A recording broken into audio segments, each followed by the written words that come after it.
Hi everyone, I'm Tara and this is Anamnesis. The objective of this podcast is to share knowledge, compare ideas, and apply the dialectic of Socrates. All this focus on how philosophy is related to science.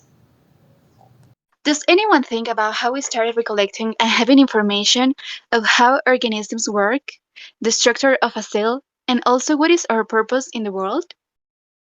In order to solve these questions, we will have the companion of two important guests, Joan Gutierrez and Ali Espejel. Both are biotechnology engineering students at Universidad Politécnica Metropolitana de Puebla. Joan, Ali, welcome to Anamnesis. Hello, Taira. Thanks for having me.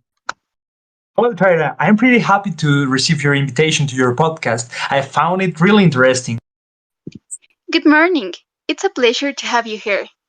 Let's begin with a simple question. What do you think about philosophy? Because many people don't know about it and they think that it's something with less importance than other areas like science. But the truth is that they are closely linked.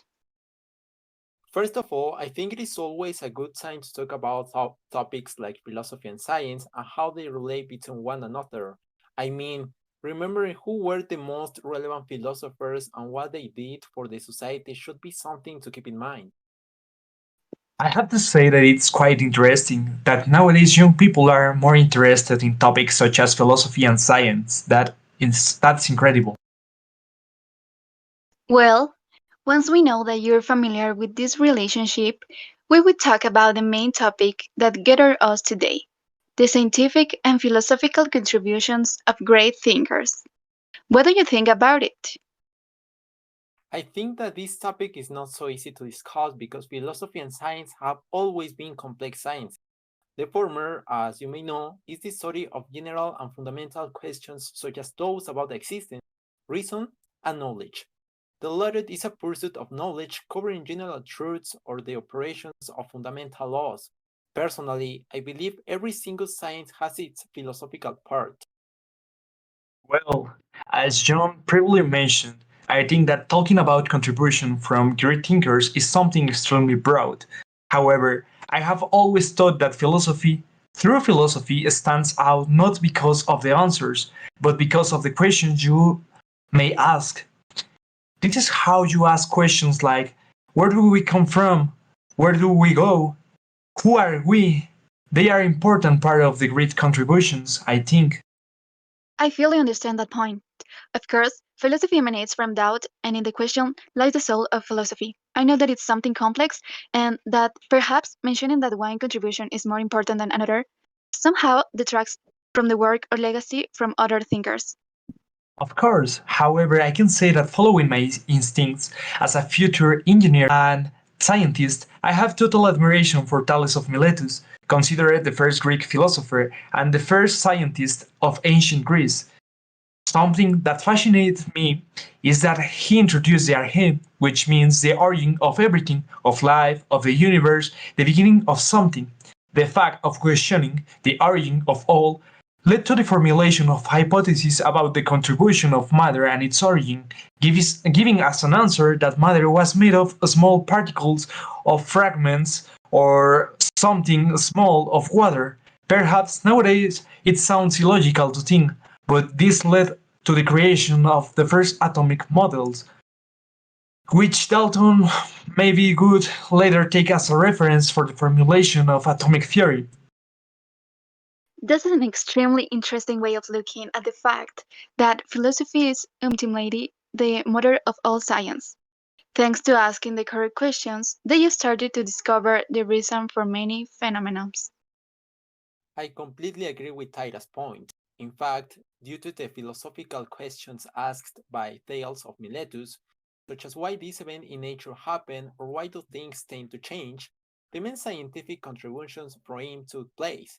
For instance, he had earthquake theory which concedes that the cause of earthquakes is the earth floats on water. Although this theory is wrong, Thales of Miletus contributed to think rationally through the hypothesis that is part of the scientific method. Exactly that.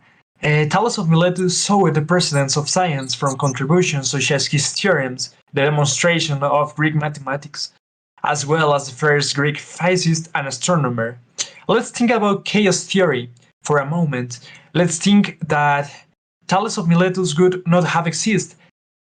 How many years would it have taken for someone in Greece to discover mathematical proof, geometry, astronomy, etc.?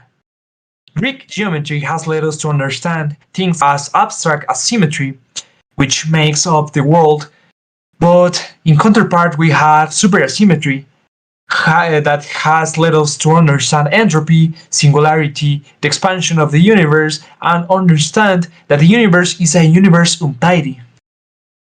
That's intense. Speaking of the origin of the universe simply, science, when you think of the atom, you think of the Big Bang. Atoms that collided and formed an expansive way that will form the universe that we know today. Others claim that the Big Bang is nothing more than the product of a state of zero entropy from a previous universe that got contracted. That's a very interesting way of seeing the origin of the universe. The Big Bang theory is the most accepted and popular one about how our universe was created. Now, returning to the perspective of ancient Greece, the Presocratics proposed that matter was not water, but fire or air. It is also how we met the great Aristotle, whose answers were extremely crazy. But the questions he asked himself, well, they were amazing, being the first to propose the Earth as a sphere of matter composed of the four elements water, earth, fire, and air, and that it was constituted by a force that attracted bodies to its center and that all bodies fell based on their size or weight. The same way as Thales of Miletus' earthquake theory, it was not true. However, it helped the discovery of gravity in Newton's law of universal gravitation, for example. That's an excellent way of illustrating it. In fact, think about how thanks to thinking about the shape of the Earth, the flat Earth is eliminated and although they thought that the Earth was the center of the universe, imagine the potential that Eratosthenes had managed to calculate the radius of the Earth and after that, Nicolas Copernicus discovers that we are not the center of the universe, which turned 1,000 years of beliefs into a fallacy and breaks even religion paradigms. Speaking of the case like Giordano Bruno, totally insane. It is definitely amazing the way how different philosophers work together indirectly to discover a couple of things. Where do we come from? And how we can describe our surroundings in order to answer that question. Now, let's move on. We have been talking about the philosophical and scientific contribution of ancient philosophers.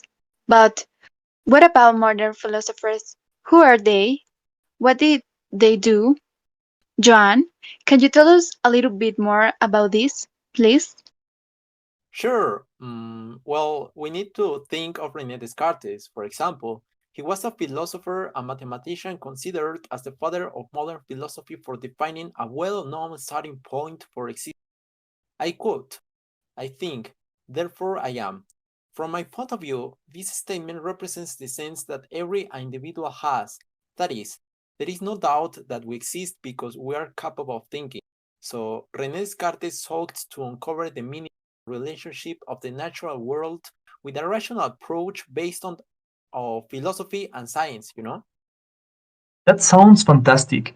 The way I see is that René Descartes not only contributed to the philosophy with his famous philosophical statement, but also with a fundamental investigation such as Cartesian geometry in mathematics and his laws of refraction in physics, which are extremely important even nowadays due to the impact when understanding and learning common phenomena like the movement of certain waves passing from one medium to another.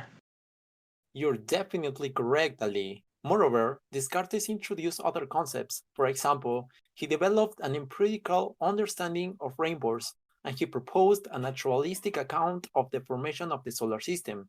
What is particularly amazing is that he started working on all those concepts based on his philosophical ideology. I think, therefore, I am. It proves that, as we said before, philosophy is the mother of all sciences. If philosophy exists, thoughts also exist. And if thoughts exist, the rest of science exists. Rene Descartes was and still is an excellent example about how we use philosophy to answer and explain our world.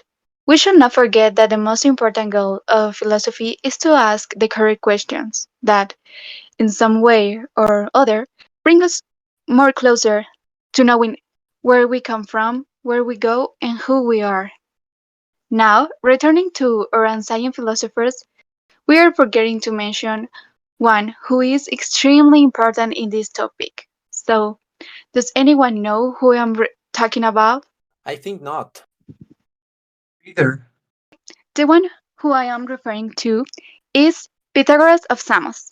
I would like to talk about him because he's a leading figure in philosophy and science as well. In philosophy, something called Pythagoreanism is the philosophy that Pythagoras described. To put it into a nutshell, it refers to the doctrines and theories of Pythagoras and the Pythagoreans, who developed some basic principles of mathematics and astronomy. Um, Additionally, they believe in metempsychosis, which is supposed to be the transmigration at death of the soul of a human being or animal into a new body, maybe of the same or different species. It could be argued that this way of thinking is a little weird. However, it has been the basis to think about what happens after death. What happens with our soul? Where does it go? That's true. Talking about the contributions of Pythagoras to astronomy, he believed that the Earth, planets, and stars were all circled in a central flame. Also, this belief led that night and day were caused by the movement of the planets. For him, the focal point of the universe must be fire. Moreover, one of the most important contributions that we use every day in mathematics is his theorem. He also proved other axioms, worked on prime and composite numbers and found an irrational number. Sorry to interrupt you, but today we run out of time. Let's continue another day with the second part of the scientific and philosophical contributions of great thinkers. Thanks, John and Ali, for sharing your knowledge and your point of view. We will be happy to have you here another day.